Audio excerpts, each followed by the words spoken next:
The armory was silent until the sharp hiss of cloth on steel broke through. At the far bench, Staff Sergeant Raina Mercer moved with surgical precision, polishing a scarred M2010 rifle. Colonel Nathaniel Briggs stopped cold, eyes locking on the row of deep tally marks etched into its barrel. He stepped in, voice low and cutting. "Name and where you got that weapon." Cold metal, heavy with stories no record dared to keep. Each mark a life taken from impossible range. Hours later, wind screamed over the ridge as a bullet tore past her cheek. She didn't flinch. One breath, a smooth squeeze, the scope jolted, and the commander dropped into the dust. But who exactly is she? This is Veteran Biker. Comment 1 if you're new. 2 if you've been with us. 3 if you ride with us every week. Like, subscribe, and stay to the end. The air in the Fort Carson Armory hung thick with the ghosts of forgotten conflicts, a sterile and metallic perfume of gun oil and cold steel. Late morning sunlight filtered through grimy high-set windows sliced the cavernous space into sharp, dusty columns. It was a cathedral of controlled violence, a place of discipline and order. And Colonel Nathaniel Briggs was a man who lived by both. Standing at a worn-out wooden counter, he was an island of unwavering calm amid the low hum of activity. He meticulously double-checked the weapon's manifest, his pen scratching against the paper, with a rhythmic, steady precision that spoke volumes of his decades-long career. His back was ramrod straight, a habit forged in the fires of countless missions and honed by years of command.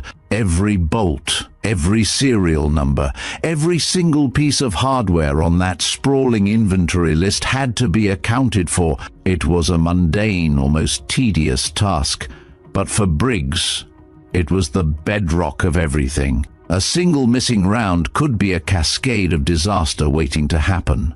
He was deep in thought, cross-referencing a line item for a standard issue M4. Carbine, when a sound as slight as a whisper cut through the ambient noise.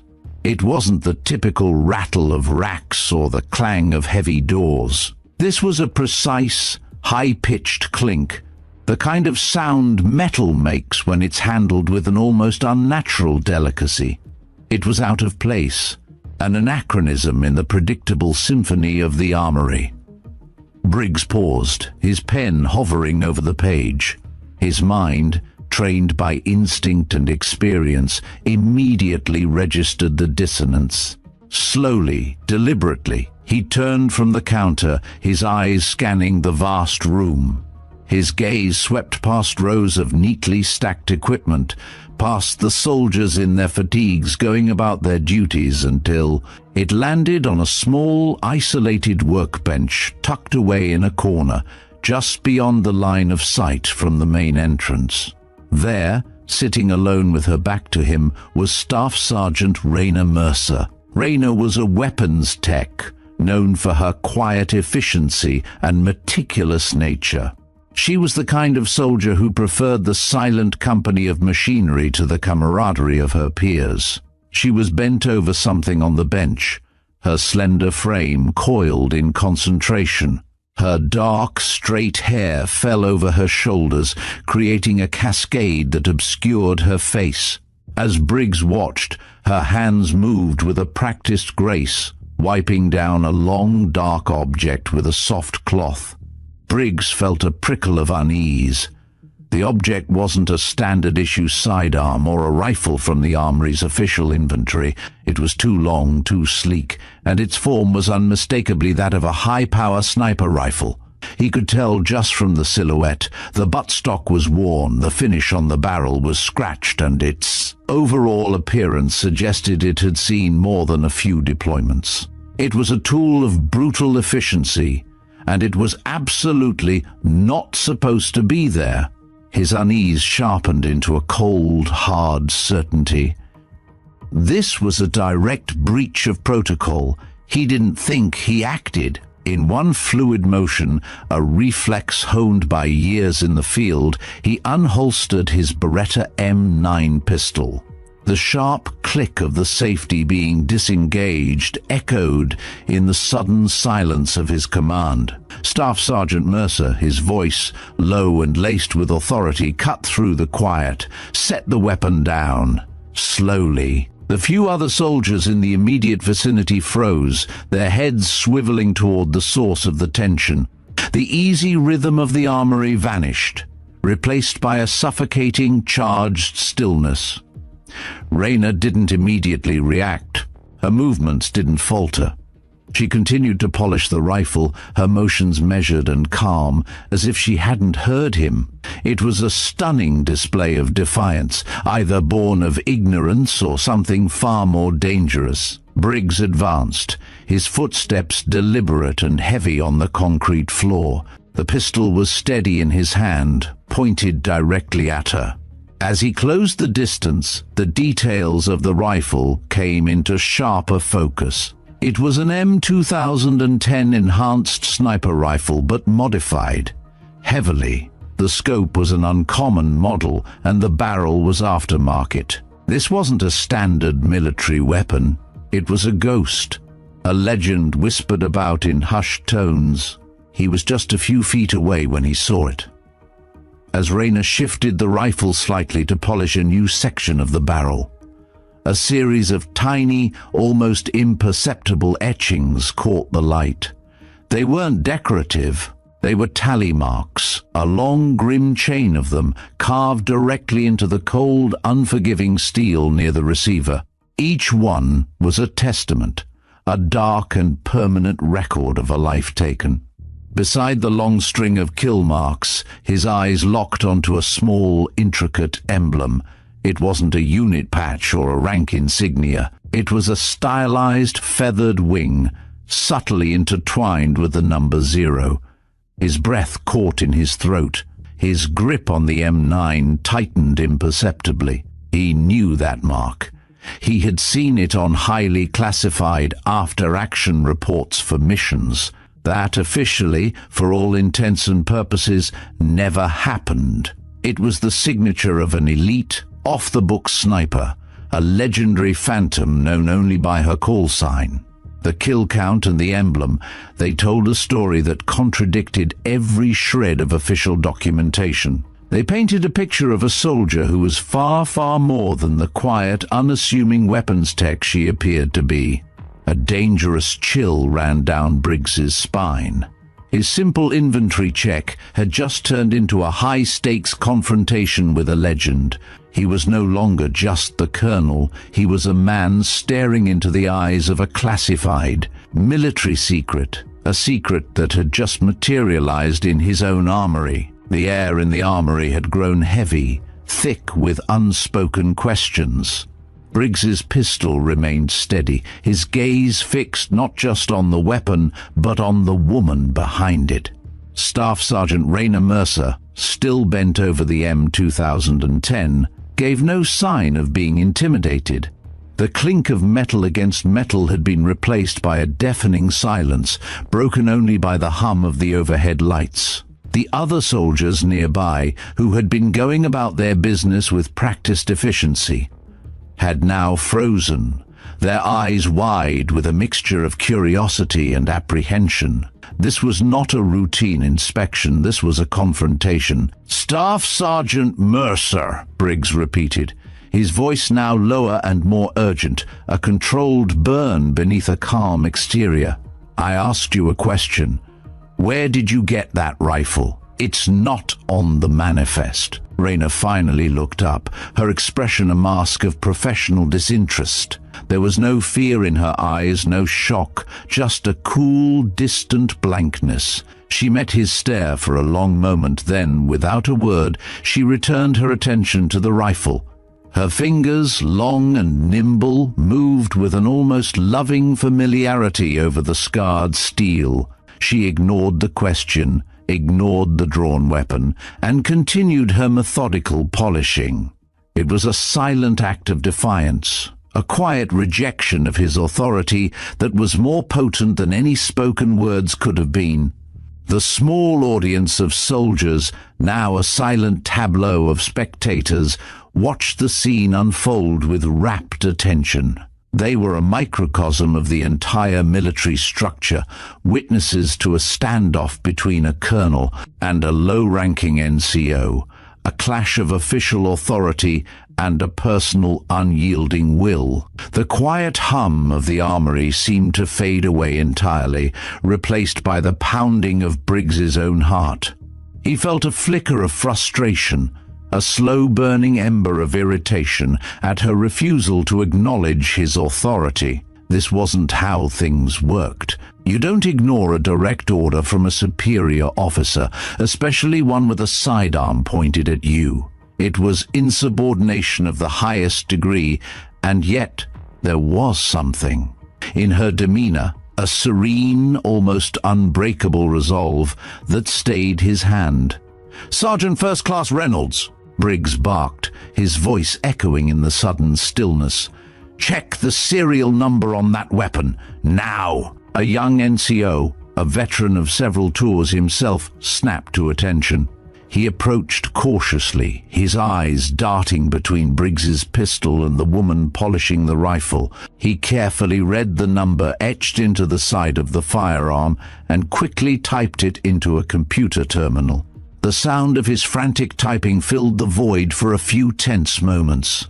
"Colonel, sir," he finally reported, his voice tight with confusion. "The database, it's a dead end, no match. It doesn't exist." The words hung in the air, a final confirmation of Briggs's growing suspicion. The rifle was a ghost, a piece of hardware with no official history, no paper trail. It was a phantom, much like the woman who possessed it. Briggs took a step closer to Raina. His eyes, however, weren't on her face, but on the small, intricate emblem next to the long chain of tally marks. The stylized winged symbol woven around the number 0. It was seared into his memory from the classified reports of a Black Ops mission codenamed Echo Meridian. The reports were so heavily redacted that they were more like riddles than official documents. But one detail had always stood out: the signature of the sniper who had single-handedly turned the tide of the mission. The call sign was always listed as Valkyrie 0. The air in the room, already heavy with suspicion, now felt like a suffocating blanket. The unspoken subtext of the confrontation was now a tangible thing, a palpable weight pressing down on everyone. Briggs's simple inventory check had spiraled into an interrogation about a Black Ops legend, a ghost from the shadows of military history. He had a woman in front of him who was either the most brazenly insubordinate soldier he had ever met, or a living legend hiding in plain sight. And the worn, scarred rifle in her hands was the only proof. He stared at the chain of tally marks, the grim testament to a deadly precision that went far beyond standard combat. It wasn't just a number, it was a story of 100 lives, 100 moments of quiet, lethal judgment. He had a feeling the story was far from over. The standoff in the armory had reached its breaking point. The tension, thick enough to be cut with a knife, was a silent testament to the gravity of the situation. Briggs, his eyes still locked on the mysterious emblem, made a decision. He wasn't going to handle this in front of an audience. This was no longer about a misplaced rifle. This was about a buried military secret. And he needed to get to the bottom of it, away from prying eyes and ears. "Reynolds, clear the room," he commanded, his voice a low, steel-edged growl. "Everyone, now!" The soldiers, relieved to escape the suffocating atmosphere, scrambled to obey. They moved with a hurried efficiency, gathering their tools and equipment, shooting quick, nervous glances at the two figures at the center of the drama. In a matter of minutes, the vast, echoing space was empty save for Briggs and Staff Sergeant Mercer. Briggs walked over to the heavy metal armory door and with a final echoing clang shut and locked it. The outside world was now sealed off, leaving only the two of them alone with the cold steel and the unspoken past. The silence that followed was profound. It was a silence that held the weight of years, of secrets and of missions that were never meant to be discussed. Briggs holstered his pistol, a deliberate and measured action that signaled a shift in the tone of the confrontation. He was no longer a colonel confronting an insubordinate NCO. He was a man seeking answers from a ghost. He took a deep breath, the stale metallic air filling his lungs. 8 years ago, he began, his voice surprisingly soft, I was a captain, attached to a forward operating base in Kunar, Afghanistan. It was a hellhole. We had a SEAL team pinned down, taking heavy fire from a mountain ridge. They were trapped, no way out, and our air support couldn't get a clean shot. We were running out of time. Raina, still polishing the rifle, finally stopped her motions. She didn't look at him, but her body language had shifted. The air of complete disinterest had given way to a subtle, almost imperceptible tension. She was listening now, her focus absolute. Then, out of nowhere, Briggs continued, his eyes glazing over with the memory. A single clean shot rang out. The enemy sniper, who had been a thorn in our side for hours, just vanished. One by one, the others went down. We never saw who it was. The team got out, but the reports were strange. No official records of a sniper being in the area, just a single mention of an unidentified asset codenamed Valkyrie Zero. Briggs reached into his breast pocket and pulled out a small laminated photograph. The photo was old, grainy and faded. It was a surveillance shot, taken from a drone high above the ridge. It showed a desolate, rocky landscape, and in the foreground, a lone, distant figure crouched behind a rifle, a silhouette that was eerily similar to the woman standing before him. He laid the photo on the workbench, careful not to touch the rifle. I never forgot that day. I spent years trying to find out who she was. The official story was that the SEALs got lucky. I knew better. Raina finally looked at the photo, her eyes scanning the blurry image. A flicker of something, a fleeting shadow of a long-buried emotion, crossed her face before it was gone. She picked up the photo, looked at it for a few seconds, then placed it back down on the bench. "That mission doesn't exist," she said, her voice flat and devoid of any emotion. It was a statement of fact, not a denial. The words hung in the air, a stark, unyielding wall between her past and Briggs's present. The rifle, the emblem, the tallies. Briggs pressed, his voice rising slightly in frustration. "It all points to you, Sergeant Mercer. You were Valkyrie Zero, weren't you? Why are you here, hiding in an armory, cleaning guns?" Before she could respond, a shrill, piercing alarm blared through the armory speakers, shattering the tense quiet. The sound was not a drill. It was a high-priority, base-wide alert. Over the commotion, the voice of the base commander, crackling with urgency, came over the public address system. The words were distorted, but the message was clear. There was a crisis, and it was happening now. The past would have to wait. The present was demanding their full, undivided attention. The urgent, blaring alarm had ripped through the suffocating stillness of the armory. A piercing shriek that cut through Briggs's interrogation. The base-wide alert was not a test. Its frequency and tone indicated a real-world, high-stakes emergency. Over the loudspeaker, a dispatcher's voice crackled with a frantic urgency. a jarring contrast to the methodical calm of the armory a moment ago. All available units, this is Control. We have a unit pinned down. Recon Team 3-7, ambushed in the Sentinel Peaks, requesting immediate support. Repeat, 3-7 is under heavy fire. The words sent a jolt of ice-cold dread through Briggs's veins. The Sentinel Peaks were a notorious stretch of treacherous, jagged mountains near the border. It was a hellish landscape of sheer rock faces and winding, narrow passes, a place where a small, well-placed force could hold an entire army at bay. The very name of the location was synonymous with trouble. Briggs grabbed his comms earpiece and held it to his ear, listening intently to the frantic back and forth between the command post and the besieged recon team. He could hear the distant chatter of gunfire and the panicked shouts of the soldiers on the ground. The intel was grim. The enemy had secured a dominant, elevated position, using the high ground to rain down fire on the trapped unit. Conventional support, tanks, APCs, even air support, would be unable to reach them in time. The terrain was too unforgiving, the enemy's vantage point too perfect. The recon team was a sitting duck, their fate a foregone conclusion. He looked over at Raina, who hadn't moved. She was still standing by the workbench, the M2010 sniper rifle in her hands.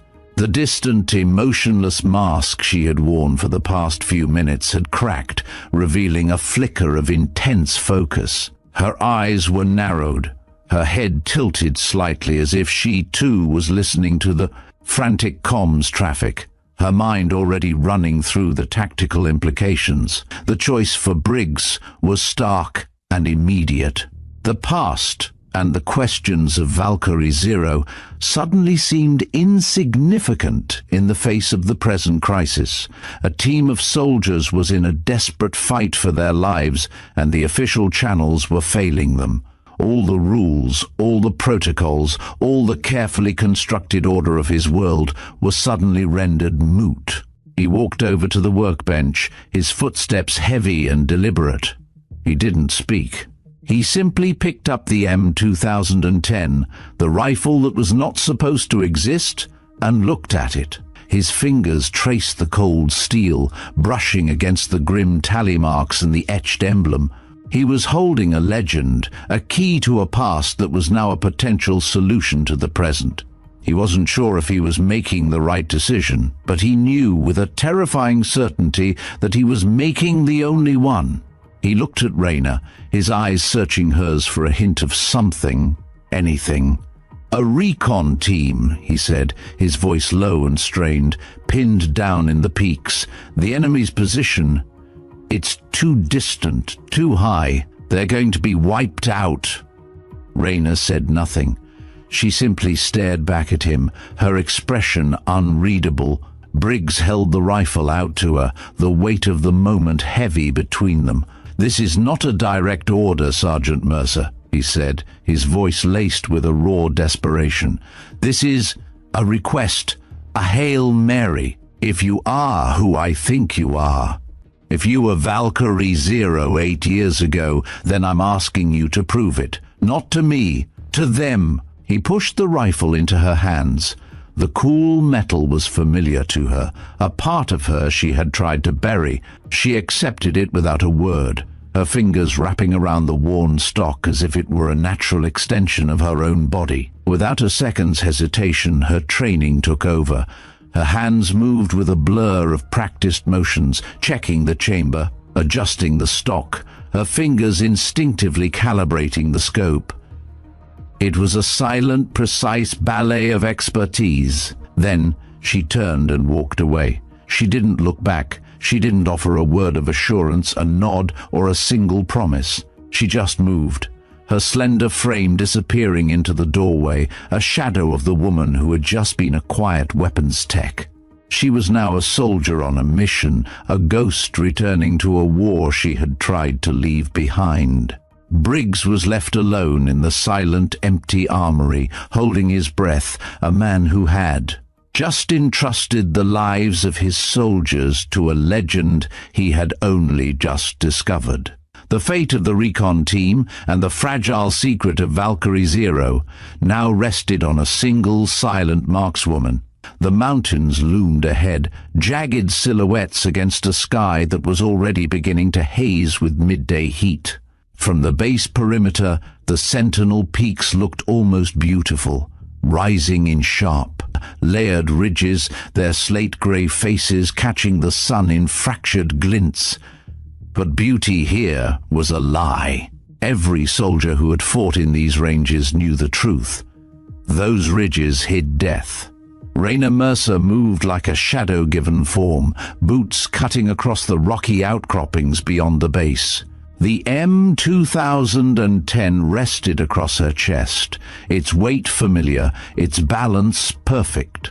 Her eyes never stopped moving, measuring angles, noting cover, calculating distances in ways she didn't consciously register anymore. These mountains were not foreign to her. She had been in places like this before, where the air was thin, the wind treacherous, and the enemy always seemed to be above you. Far below the ridgeline, the sound of war carried up in fractured echoes, sharp bursts of gunfire, the heavy thump of automatic weapons. Voices barked in short, clipped commands. Through the comms in her ear, the situation unfolded in broken transmissions. "We're pinned! They've got us locked from the northeast crest." Then, the unmistakable sound of another rifle, deep, resonant and precise, cut through the chaos. That would be their sniper. Raina didn't speak. She didn't need to. The battlefield was telling her everything. Behind her, a small team of spotters had started to follow on Briggs's orders, but she signaled them to halt at the base of a steep incline. "This is where you stop," she said without looking back. There was no hesitation in her tone, only certainty. They obeyed, understanding instinctively that whatever she was about to do was beyond the limits of ordinary infantry training. She began her ascent. The slope was a fractured mess of shale and loose stone, each step threatening to give way underfoot. But her movements were deliberate. Each placement of her boot tested for stability before she shifted her weight. The rifle remained slung for now, her hands free to steady herself on the jagged protrusions. Higher and higher she climbed, the air thinning, her breathing steady and measured. From this angle, the recon team's position came into partial view, a cluster of tan uniforms, pressed into what little cover they could find, pinned between the slope and a wall of rock. Above them, nearly a kilometer away, the enemy's fortified perch dominated the terrain. The high ground was dotted with figures in mismatched camouflage, their rifles spitting fire down into the trapped team. At the very top, behind a fragment of natural stone shaped almost like a shield, Raina caught the faint flickering glint of glass. Scope reflection. Their sniper was dug in, commanding the kill zone. She dropped into a low crouch, unslinging the M2010. The movement was smooth, silent, the kind that came from muscle memory forged in real combat, not training exercises. She unfolded the bipod, planting it into the gritty stone. The stock came to her shoulder as if drawn there by magnetism. The scope's reticle settled over the crest, magnifying the enemy's position. Heat shimmer made the air dance, but her focus cut through the distortion. Wind speed, negligible. Elevation adjustment, 2 clicks. Distance, 1,048 meters. Her breathing slowed, each inhale drawn deep into her diaphragm, each exhale a controlled release. Through the scope, the enemy sniper's rifle emerged into clarity, a heavy bolt action, with a suppressor, its owner scanning methodically for any sign of movement below. Her finger brushed the trigger, the world narrowed to the crosshairs and the rhythmic beat of her pulse. Then, crack! The shot was clean, the recoil a brief, sharp handshake against her shoulder. In the magnified frame of the scope, the opposing sniper's head snapped back, body crumpling into the rocks. She shifted immediately, eyes searching for secondary threats. But the enemy below had already realized something was wrong. Their return fire ceased for a heartbeat, then erupted again, this time in her direction. Rounds smacked into the stone around her, sending splinters of rock biting into her exposed cheek. She rolled sideways, flattening herself against the slope. The sharp pop of semi-automatic rifles and the deeper thump of machine gun fire created a layered wall of sound. And then it came, the shot that nearly ended her. She caught it first as a flicker in her peripheral vision, the tiniest glint from a secondary ridge. Her instincts screamed before her mind caught up. She dropped her head a fraction of a second before the supersonic crack split the air. The bullet passed so close she felt its heat against her skin, a burning whisper that lifted strands of hair from her temple. Her body reacted without thought, pivoting toward the source. A second hostile marksman was positioned in a narrow cut of the rock, rifle braced. He was adjusting for another shot. Her reticle found him as he settled into his scope. For the briefest instant, their eyes met through layers of glass and distance. She squeezed the trigger. His rifle bucked from his hands, his body folding forward into the dust. She didn't stop to watch him fall. The fight wasn't over. Below, the recon team was moving again, seizing the narrow window her shots had bought them.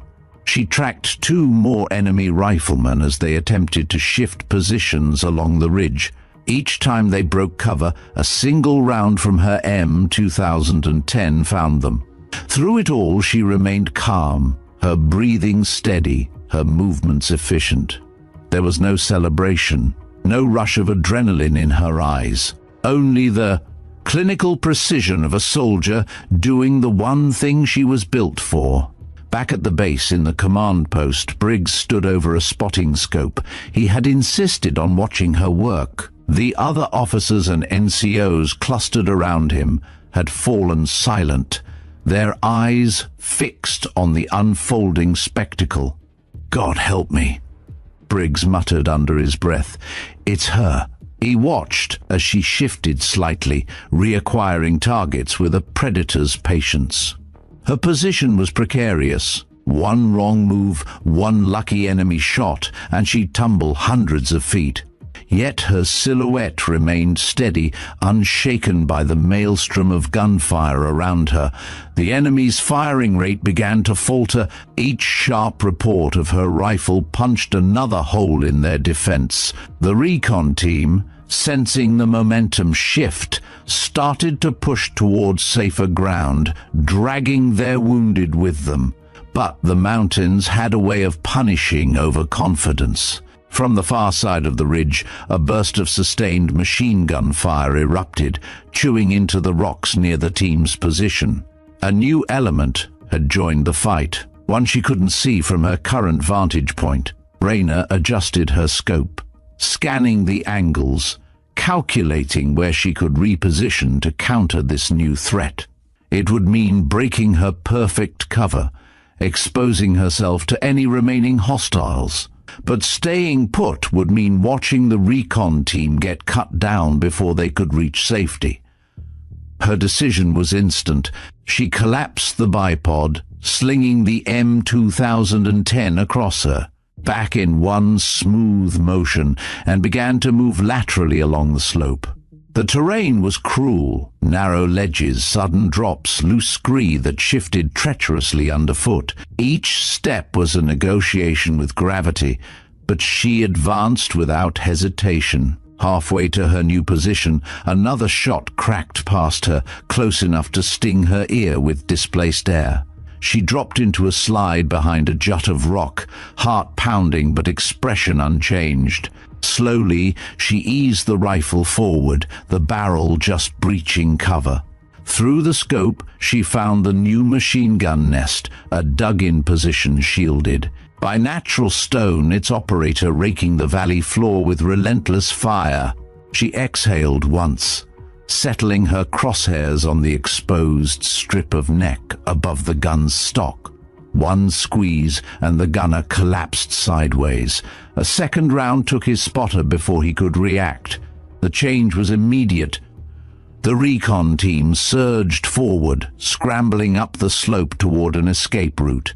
Her job wasn't done. They were still in range of stragglers trying to regroup, but the noose was loosening.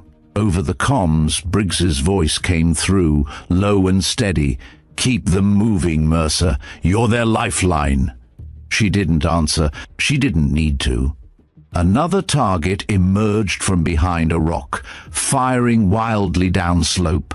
She led the shot by a fraction, the bullet finding its mark.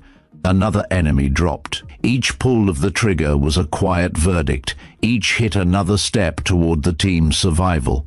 And yet, for all the lives she was taking, her face remained impassive, her eyes cold and clear behind the glass. On the far ridge, the last of the enemy began to scatter, retreating into the folds of the mountain. The fight wasn't over, but the tide had turned, and in that moment, alone on the mountainside, rifle steady, heart measured, Raina Mercer was no longer just a name on the armory roster. She was Valkyrie Zero reborn, the ghost in the peaks, the unseen force rewriting the fate of every soldier trapped below. The ridges of the Sentinel Peaks were no longer alive with gunfire. They were haunted by echoes, the sharp reports of a single rifle cutting through the wind like a metronome of death. From her position on the slope, Raina Mercer tracked the last retreating silhouettes, each moving target appearing and vanishing behind shards of stone. She adjusted for wind, for angle, for the unpredictable rhythm of a desperate enemy. Every squeeze of the trigger was precise, deliberate, not a wasted round among them. The recon team was moving now, scrambling up the incline toward a narrow saddle that would take them out of the kill zone. From the command post, Briggs's voice filtered through the comms, quieter now, tinged with something unspoken. "They're almost there. Keep the path clear." She didn't answer. She was already sighting on the next hostile. Through the scope, a man in desert camouflage lunged from cover, firing downhill. She led the shot half a breath, the crosshairs brushing just ahead of his path. The rifle bucked. The man dropped before his weapon clattered against the rock. The tally in her mind ticked upward without ceremony. She never counted the number of lives taken, not like others did, but this time she couldn't help noticing the rhythm. Every mark on her rifle had been earned this way, the cold, deliberate ending of a threat before it could end someone else. On the lower slope, 2 enemy fighters tried to haul a wounded comrade away. Raina's reticle hovered for a moment. She shifted her aim higher, finding the one with the rifle still in his grip. A single shot, he fell, the others diving for cover. The recon team was now less than 50 meters from the saddle. She swept her scope along their flanks, looking for any last attempt to cut them off. A flicker of movement on the far ridge caught her attention. A lone figure, with a shoulder-mounted RPG lining up a shot toward the saddle. The wind at this altitude was deceptive, swirling and shifting. She read the dust drifting from the rocks, made a tiny correction to her aim, and exhaled. The shot was almost anticlimactic, just a dull thump against her shoulder, but in the scope, the RPG clattered harmlessly to the ground as its wielder pitched forward. Below, the recon team didn't look back. They just kept climbing, driven by the primal urgency to get beyond the reach of the peaks. Briggs, watching from the base, felt something inside him shift.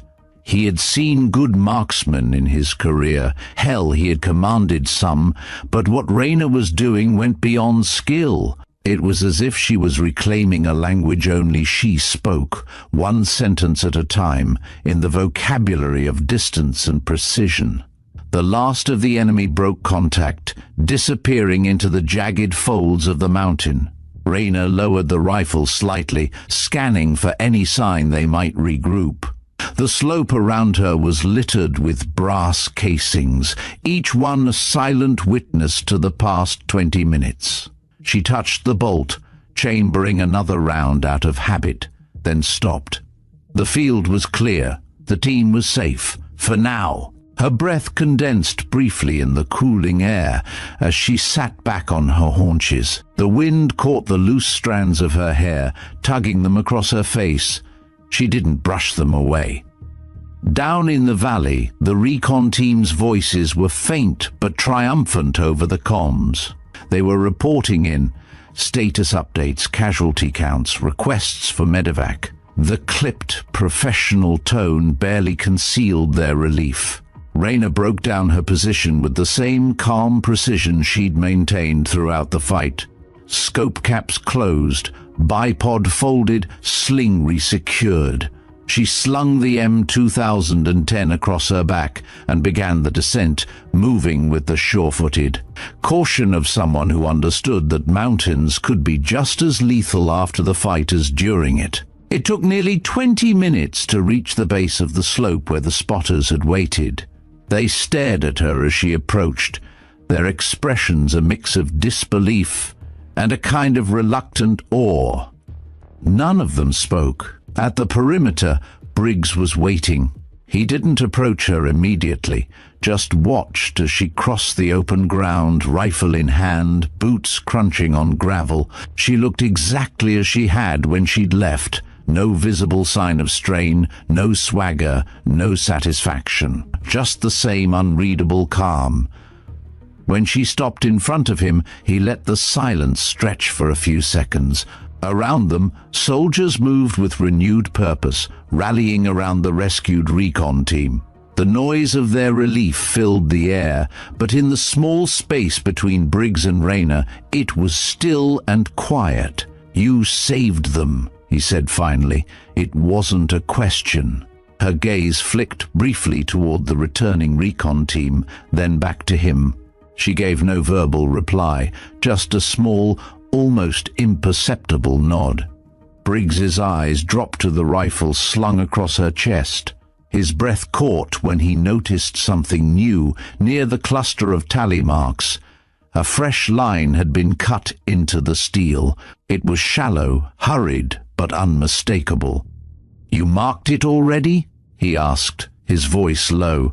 Rayna didn't break eye contact.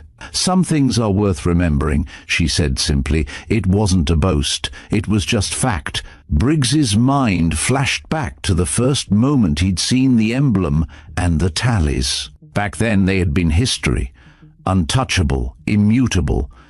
Now history had been rewritten in real time, right in front of him, and he was the only one who truly understood what that meant. The chatter from the recon team's debrief filtered over, reports of enemy positions, rough counts of opposition strength. Briggs listened with half an ear, his attention still on the woman in front of him. She wasn't just a survivor of Echo Meridian. She was still every bit the operator those tallies had been earned by. "Report to my office when you've cleaned up," he said finally. "We're not finished." Rayna gave another short nod and moved past him, disappearing into the flow of soldiers. Briggs watched her go, the weight of the M2010's legend still heavy in his mind. Later, in the quiet of his office, Briggs reviewed the after-action feeds. Drone footage captured flashes of her position on the ridge, her movements barely perceptible between shots. Thermal scans confirmed what the naked eye couldn't. Each time she fired, a hostile went down. There were no misses. One of the recon team leaders stopped by to deliver a personal thanks. "Whoever that was," he said, shaking his head. "Tell them They weren't human out there, like they could see the future. Briggs didn't correct him. He simply nodded, accepting the praise on her behalf. Night fell over Fort Carson, the mountains now just dark shapes against the stars. Somewhere out there, in the silence, the echoes of her shots still lingered, rolling down the slopes long after the fight had ended. And in the armory, locked away, the M2010 rested again. The fresh tally mark caught the dim light, a new chapter in a story no one was supposed to know. The office was dim, the only light spilling in from a desk lamp that threw sharp angles across the scattered files. Outside, the base was settling into its nighttime rhythm. Vehicles idling in the motor pool, muffled voices drifting from the barracks. But in here, the air was taut, as though the walls themselves were waiting for what was about to be said. Colonel Briggs stood by the window, one hand resting against the frame, the other still clutching a thin folder. He'd been staring at the same page for several minutes, though he hadn't read a word.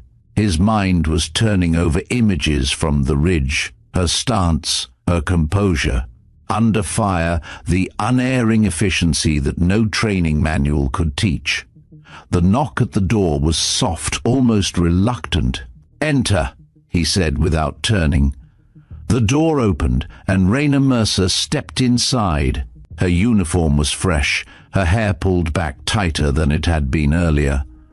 But there was a subtle weariness in the set of her shoulders. The rifle was nowhere in sight. She'd left it locked in the armory. Briggs gestured toward the chair opposite his desk. "Sit!" She did, lowering herself with the same measured control she'd carried all day. For a moment, neither spoke. Briggs broke the silence. "You've been here for over a year, working in the shadows of the armory. No one knew. Not your company, not the men you saved today. You've gone out of your way to make sure of that." Her eyes remained on him, unreadable. He set the folder on the desk and slid it toward her. Inside was a single sheet, a grainy, high-altitude still from a drone. Camera, the kind of image that only a handful of people ever saw. The silhouette on that rocky slope was small, but it was enough. "I pulled this from restricted archives 2 years after the mission. You know which one." Her gaze dropped to the photograph. She didn't touch it. "Kunar," she said quietly, almost to herself. He nodded. "Echo Meridian. You were the asset that made it possible for that team to walk out alive. The reports never named you, but your work was unmistakable." Raina leaned back slightly, the shadows shifting across her face. "Unmistakable work doesn't mean it deserves to be remembered." "That's where we disagree," Briggs said. He circled around the desk, leaning on its edge. "You were operating alone, behind enemy lines, in terrain we couldn't navigate. You eliminated their overwatch, dismantled their advantage, and never missed a shot. I read every redacted page, every scrambled debrief. It's the same rhythm I saw on that ridge today." Her jaw tightened. "And what did it cost?" He said nothing, waiting. She looked past him, as if she could see through the walls, back into another place and time. That mission wasn't supposed to happen. Intel was wrong. Timelines were rushed. My team was still en route when the call came in. I was closest, so I moved. I made the drop with what I had on me. No backup, no spotter. Her voice didn't change, but the words carried an undercurrent that was almost tactile, a mix of anger and something heavier. The SEALs got out, yes. But my extraction window closed before I could get off that ridge. By the time my team found me, it was 36 hours later. Briggs had read enough between the lines of classified ops to imagine the details she wasn't giving. She went on, "The kill count was high because it had to be. They kept sending more up that slope. Every time I fired, another one took his place. I had food for a day, water for half that. It wasn't the shooting that stayed with me, it was the waiting. Her hands were still, resting loosely in her lap, but her eyes were somewhere else. When I finally got back, they debriefed me for 4 hours, sent me to medical, then told me the mission never existed. My name was removed from the record.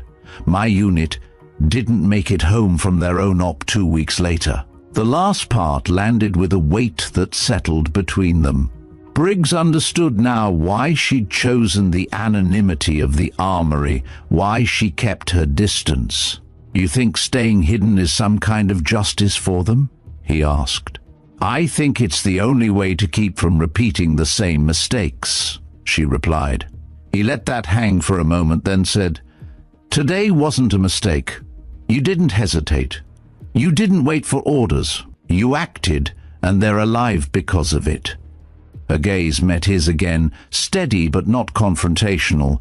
"And tomorrow? Next week? You put me out there again, and sooner or later the cost comes due."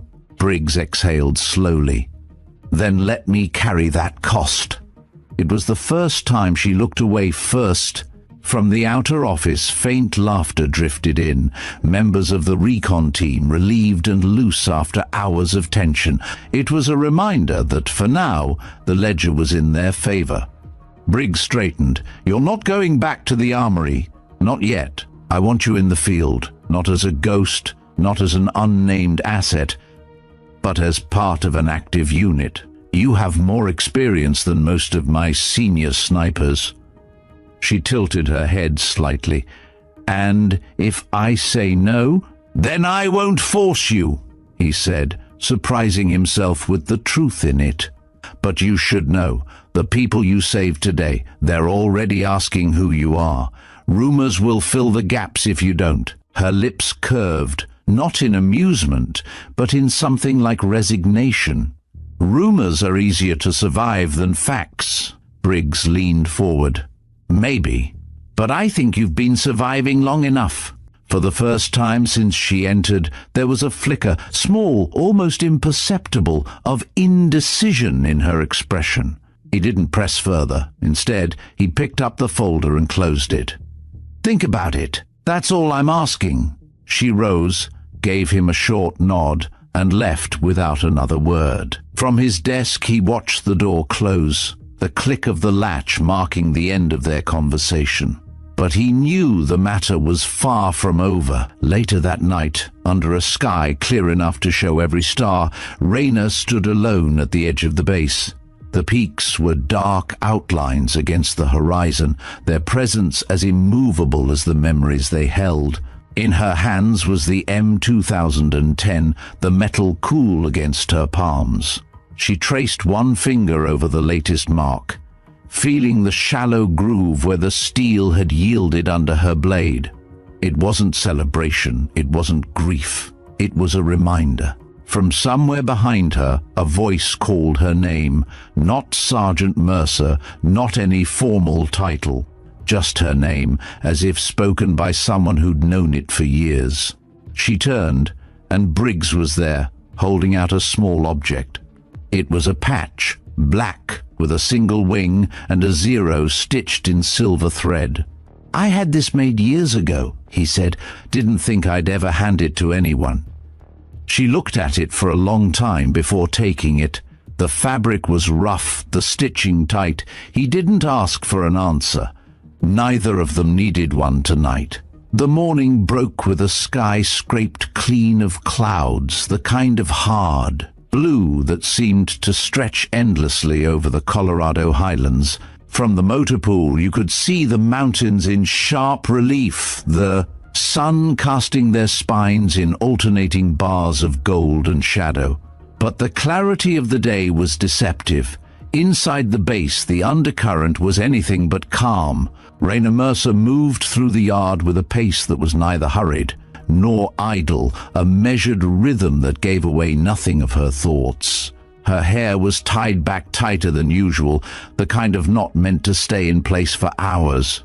On her shoulder, not a rifle this time, but a sealed case with reinforced edges. Whatever was inside was heavy enough to shift her gait just slightly, but she didn't seem to notice. From a distance, Briggs watched her cross toward the operations building. He hadn't called her in. If anything, he'd expected her to keep her distance after last night's conversation, but the fact that she was here and carrying that case told him her mind was already made up about something. Inside, the main floor was a controlled chaos of mission prep. Radios crackled, analysts hunched over satellite feeds, and the smell of strong coffee battled with the sharper tang of cleaning solvent. At the far end, an operations map dominated one wall, layered with topographic overlays and markers in red grease pencil. She stepped into the room, and the hum of conversation faltered. The last time most of these people had seen her, she'd been a distant figure on a ridgeline, unreachable but decisive. Now she was among them, close enough to touch, and that proximity made some uneasy. Briggs crossed the room to meet her halfway. "You weren't on the roster this morning," he said, low enough that only she could hear. "Plans changed," she replied. Her voice was steady. Without the flatness she'd used before, there was something deliberate in her tone, like she'd already accepted the cost of whatever she was about to do. He glanced at the case. "What's in there?" Instead of answering, she stepped past him to the map wall. With the edge of her sleeve, she brushed a smudge of pencil away to expose the ridgeline beneath. "You've got a blind spot here," she said, tapping a section just north of the Sentinel range. "There's a pass no one's watching. Narrow enough to funnel movement, but wide enough to move equipment through if you know how." Briggs frowned. "Intel says it's impassable this time of year." She set the case on a nearby table, flipping the locks with quick, practiced motions. The lid opened to reveal a compact spotting scope, a custom ballistic, computer, and a wrapped bundle that could only be another rifle. But this one wasn't the M2010. The metal gleamed faintly in the fluorescent light, and the stock bore no marks, no history, at least not yet. "I walked it," she said simply, "yesterday morning, before the peaks. They've got staging gear tucked in the tree line on the far side. If they move, it'll be through there." The room shifted in energy. A couple of the junior officers glanced toward Briggs, silently asking if they were supposed to be listening to this. He gave no signal either way. "Why are you bringing this to me now?" he asked. "Because once they're in the pass, you won't stop them with patrols. You'll need someone up high, with the range to cover both exits." She closed the case again with a snap. "That's what this is for." Briggs studied her for a moment, weighing the layers of meaning under her words. "You're volunteering." "I'm telling you the job needs doing," she corrected, "and I'm already ahead of the curve." From the far corner, a comms operator called out an update. Movement detected on a trail north of their current watch point. Small groups, spread apart, likely scouts. The red markers on the map were already starting to multiply. Briggs felt the tempo of the room shift from preparation to action. He turned back to her. "If you go, you'll be alone out there. No spotter, no backup until extraction." Her expression didn't change. "That's not new to me. It wasn't bravado. It was a statement of fact, delivered without ceremony." He gave the smallest nod toward the case. "Gear up. You leave in 15. She picked it up and moved for the door. No handshake, no exchange of good luck. Those belong to other people in other kinds of work. By the time the transport truck rumbled through the north gate, the sun was high enough to paint the ridges in harsh, unbroken light. The landscape outside the wire was a different world, raw, uneven ground, a tangle of scrub and rock where the wind carried the scent of pine and old snow. Raina sat in the back, her kit strapped down beside her, the rifle case wedged securely against the bench. The driver was a quiet corporal with a face still too young for the deep lines combat would one day carve into it. He didn't try to make conversation. She was grateful for that. They stopped short of the pass, where the road gave way to a narrow trail. From here, it would be on foot. She shouldered her pack, slung the rifle case, and started upward without waiting for the truck to turn back. The climb was punishing. Loose shale that slid underfoot, switchbacks that clung to the side of the mountain like an afterthought. But the higher she went, the more the world fell away behind her. The bass, the noise, even the weight of Briggs's questions, they were all replaced by the immediacy of the terrain and the thin, cold air. Halfway up, she paused to scan the slope ahead. No movement yet, but she could feel the subtle tremor in the air that signaled a coming change. She pressed on, every step taking her closer to the ridge she'd scouted the day before. When she reached it, she dropped her pack behind a low wall of stone, unsnapped the rifle case, and laid the weapon out in the muted sunlight. It was clean, the metal almost too bright against the weathered rock.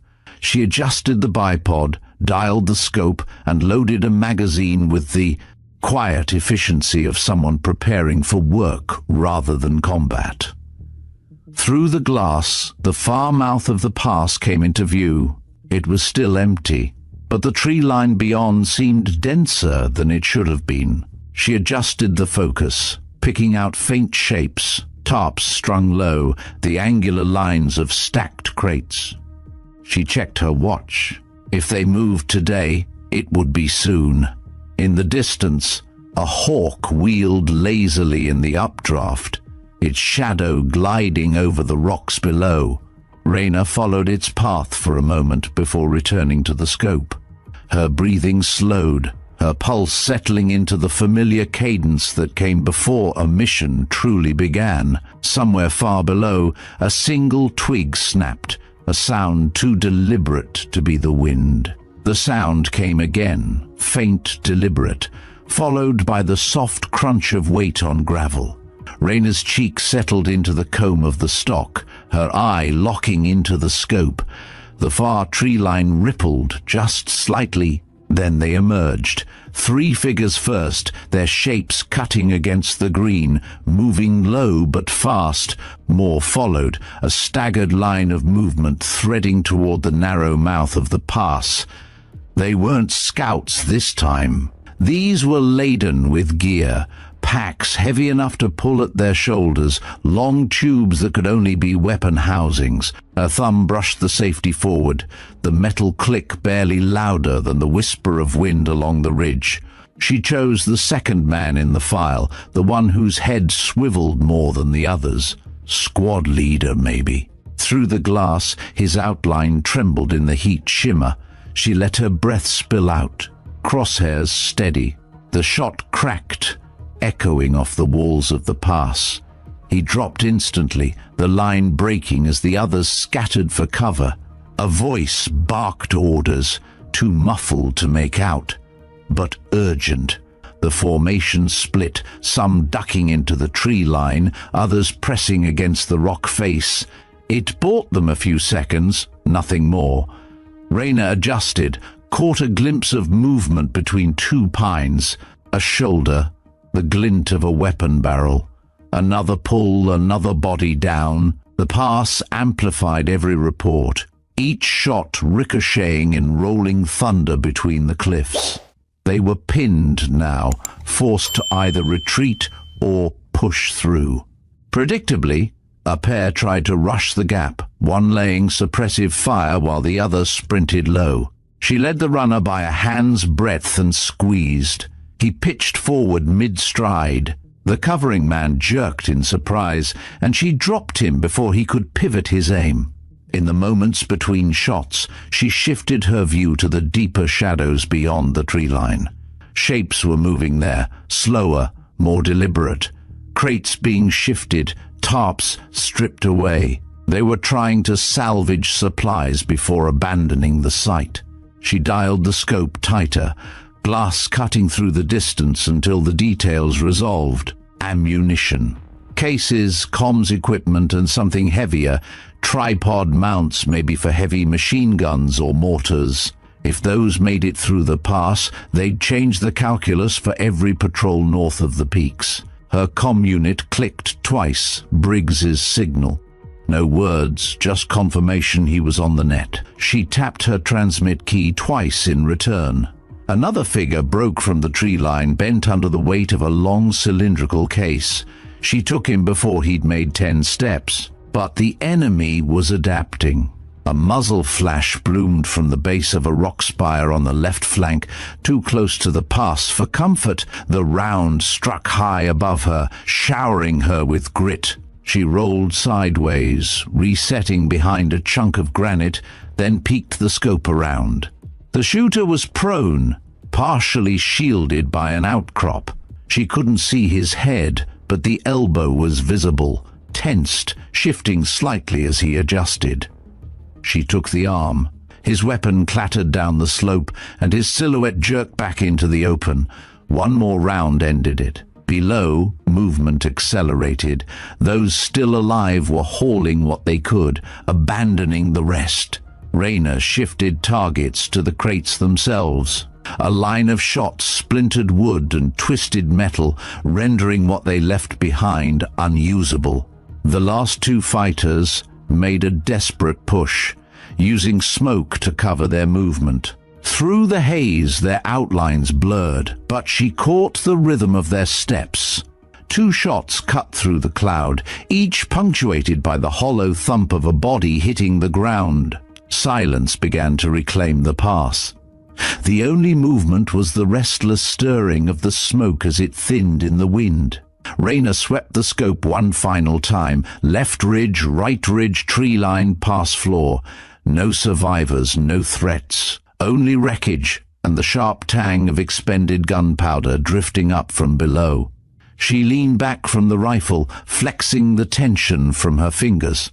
Around her, the ridge was utterly still, the kind of quiet that felt almost brittle, like one wrong sound could shatter it. A low buzz in her ear. Briggs again, this time with words. "Area secure?" She keyed her mic. "Clear." "Site neutralized?"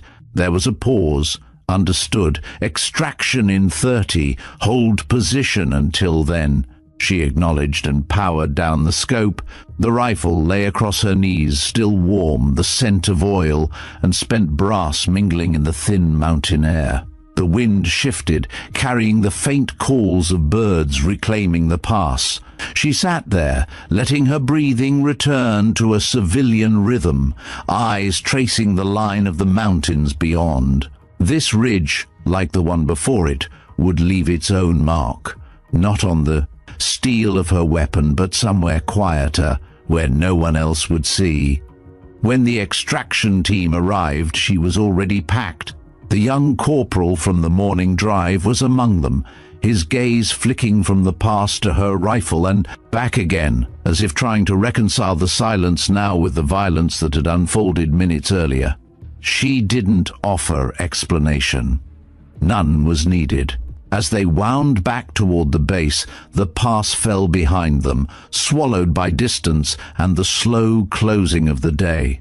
Ahead, the sun was dipping toward the horizon, staining the peaks in deep amber. In the back of the truck, Rayner rested her hands on the case. Inside, the rifle was quiet, inert, its work done for now. At the gate, Briggs was waiting. Their eyes met for a second, an unspoken exchange passing between them before she stepped down from the truck. He didn't ask for a report. He already had the only answer that mattered. Without breaking stride, she headed for the armory. Fort Carson exhaled as the sun slid behind the Rockies, the base lights blinking on in neat rows like runway markers guiding everyone home. Engines idled, doors slammed, relief bled into laughter in pockets around the motor pool. For the first time since the alarm had torn the morning open, people allowed themselves to speak in full sentences instead of fragments. They stood a little looser. They breathed a little deeper. Victories do that, even small ones. Rayner Mercer did not head for the barracks or the mess. She cut a straight line through the flow of bodies and noise, slipping past congratulations she didn't solicit and didn't. She repelled, neither accepting nor rejecting the brush of a hand on her sleeve or a murmured "Ma'am, whoever you are, thanks." She was a contour in motion, a shape that refused to be trapped by a spotlight. When she reached the armory, she keyed the lock and stepped inside. It was quiet in there the way empty churches are quiet. Not the hush of absence exactly, the hush of witness. She set the case on the nearest table and worked the latches with her thumbs. The lid came up on oiled hinges. Inside, the rifle lay cradled in foam, its barrel still faintly warmer than the room. She checked the chamber. Empty. The magazine spent. She ran a cloth once down the length of steel, not to make it gleam, but to remove the day from it, the dust, the grit, the undertone of cordite that clings after a fight. The gesture was practical and private at once, the way some people fold. A flag after a funeral, precise, unhurried, unromantic, reverent. Footsteps stopped on the far side of the door. "Come in," she said without raising her voice. Colonel Nathaniel Briggs stepped through with the kind of restraint that looks like calm from across a room and feels like a storm when you're standing close. He closed the door behind him and didn't speak, as if words might rattle loose something that needed to stay still. They looked at each other for a beat that belonged to neither of them and to both. "You went," he said at last. "You asked," she said. He took in the rifle, the case, the cloth in her hand. He moved closer, slow enough to telegraph respect. The lamplight gave his profile a hard edge, but his eyes had none of that hardness left. "I've got debriefs," he said. "A dozen versions of the same miracle. Recon 3 to 7 is already inventing names for a shooter they didn't see. The angel on the ridge is trending in a chat I wish I didn't know exists." The corner of his mouth twitched with something like fatigue. "There are worse myths." Raina didn't smile. She set the cloth aside. "Are they all accounted for?" "They are." He let the answer land between them before he added, "Because whoever you are, because you were where you were." She accepted that without nodding. Some truths don't need acknowledgement. They sit. He drew a breath that sounded like decision. "I'm not asking for another mission tonight. I'm asking for this." He tapped 2 fingers lightly on the table. 5 minutes. Then you can tell me to go to hell." She waited. He slid a small object from his pocket, a standard issue folding blade. The kind of tool officers carry for string and tape and boxes. It was nothing like the knife operators prefer. It would do. He didn't open it yet. He placed it beside the rifle, the way a surgeon lays out an instrument where everyone can see it. "When I saw the marks on this barrel the first time," he said, "I thought I was looking at a ledger someone had no right to keep. Then today, on the tarmac, I noticed you'd added to it." Her gaze didn't waver. If there was apology in it, he couldn't find it. There was certainly no pride. He continued, careful with the words. "I realized I didn't understand what those marks were to you. I thought I did. I didn't." Silence again. He picked up the blade and opened it. The steel clicked into place with a tidy sound. "Where I come from," he said, "we had a habit, never codified. A superstition, maybe, after a day that wasn't just survival, after a day that changed what came next. We didn't add another tally. We drew a line at the end of the row." He looked at her to see if she was following. Not to claim anything, to close it, to say, "This chapter ends here. Whatever comes after isn't the same fight." He set the point of the blade at the tiny gap beyond the last shallow tick. He didn't press. He waited for a no that didn't come. "May I?" Raina studied the empty space he was asking for as if distance lived inside it. When she answered, the yes was small but unambiguous. Briggs leaned in and pulled the edge lightly. Once. It took less than a second to score the steel. He didn't go deep. He didn't want to shout over the other marks. The new line wasn't a count, it was a seam. When he was done, he folded the knife and set it aside. He blew away a dusting of bright shavings and stepped back. It changed nothing and everything. He didn't frame it, he didn't name it. He just let it exist. Raina traced the new cut with her fingertip, more to feel its restraint than to verify it was real. Her hand stilled halfway. She reached into the breast pocket of her blouse and brought out a single cartridge, brass muted by the warmth of her skin. She'd carried it soft all day, wrapped in a square of cloth that smelled faintly of solvent and pine.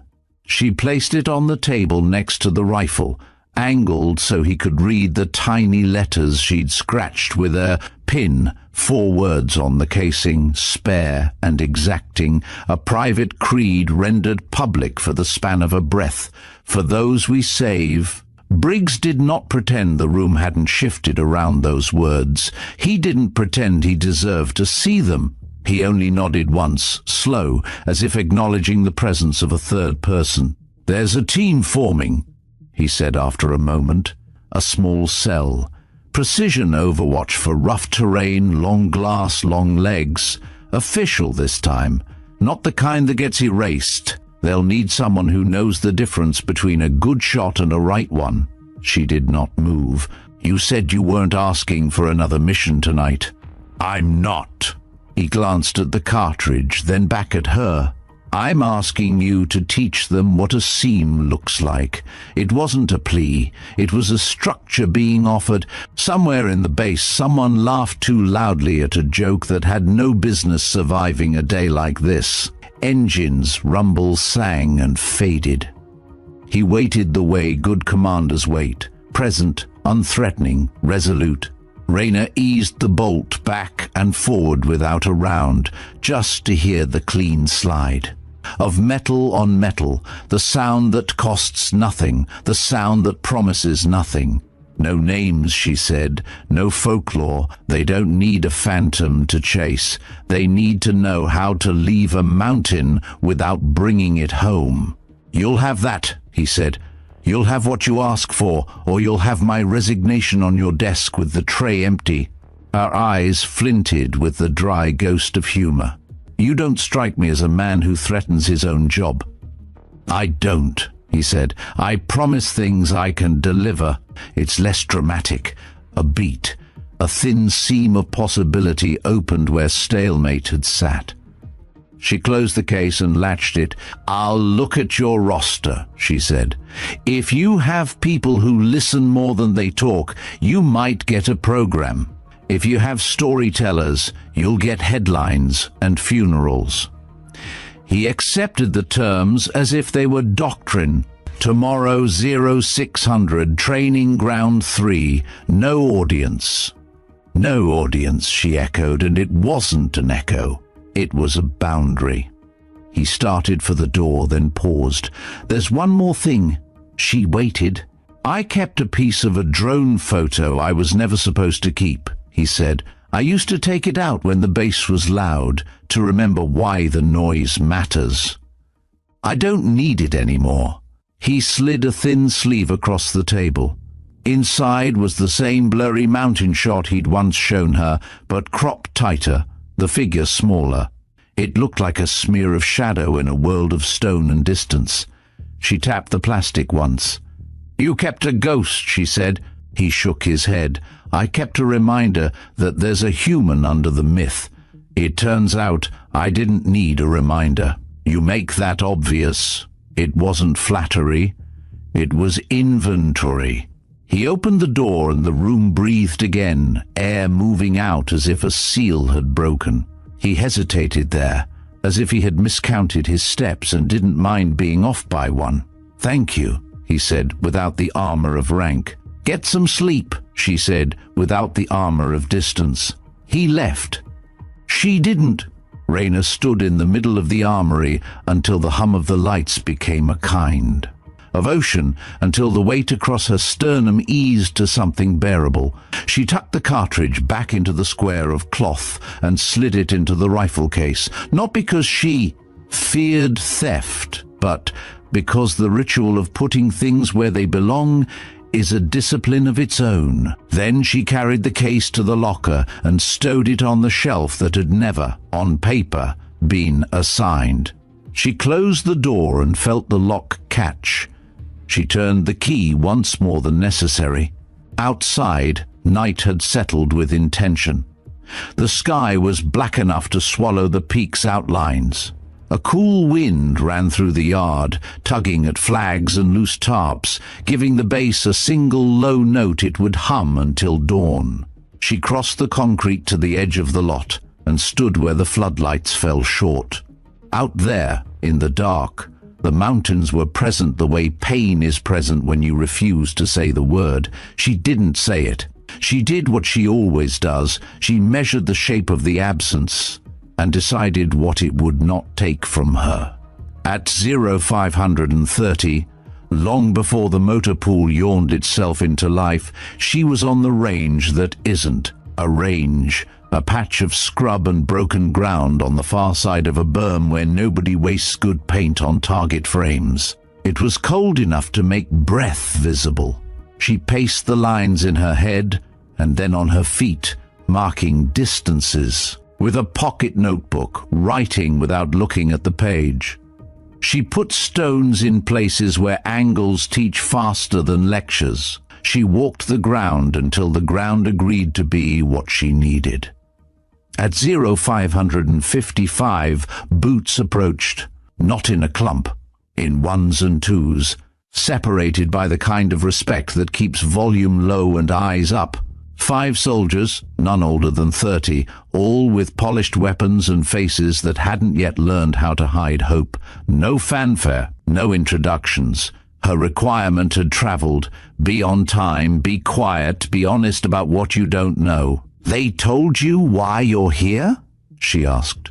"We're here to learn long glass in bad places," said a sergeant with a Montana drawl and steady hands. "You're here to learn how not to mistake a clean shot for a good decision," she corrected, and none of them flinched at the correction. Good. She handed out tasks that sounded like riddles. Find the wind without a flag. Measure slope with a compass you don't own. Tell me what the sun will do in 10 minutes without checking a watch. They scattered without complaint. She watched how they looked at the earth, how they put a palm to rock, how quickly they forgot about her in the work. She made notes that weren't about scores. By 0700, Briggs had drifted to the edge of the field like a man who can't quite allow himself to be absent and won't allow himself to intrude. He stood with his hands behind his back, coat open to the cold, eyes on the students and not on her. He didn't interrupt when she sent one soldier back to start a map over, because the lines were accurate but the legend lied. He didn't intervene when she moved an entire firing position 3 meters. Left because the roots underfoot would turn ankles at hour 4. He didn't offer water or praise. He understood why neither belonged. When she finally called a halt, the sun had climbed enough to set the frost sparkling off scrub. The students stood in a rough line that wasn't ceremonial and wasn't messy. They looked like people who had been given work worth their time. "Tomorrow," she said, "we add glass. The day after that, we add weight. If you pass those, we add weather.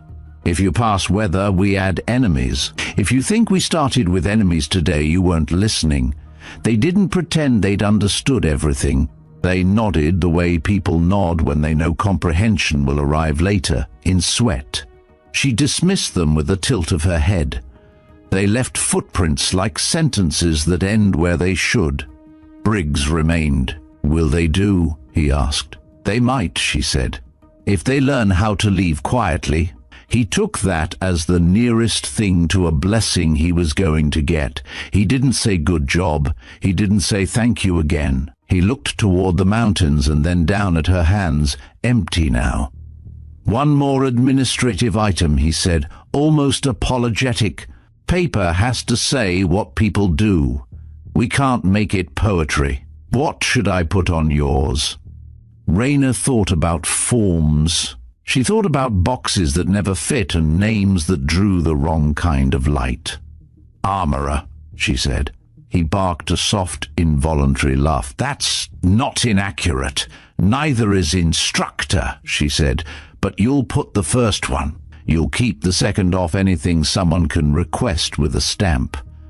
He nodded. "Done." They stood in a silence that was less about lack and more about sufficiency.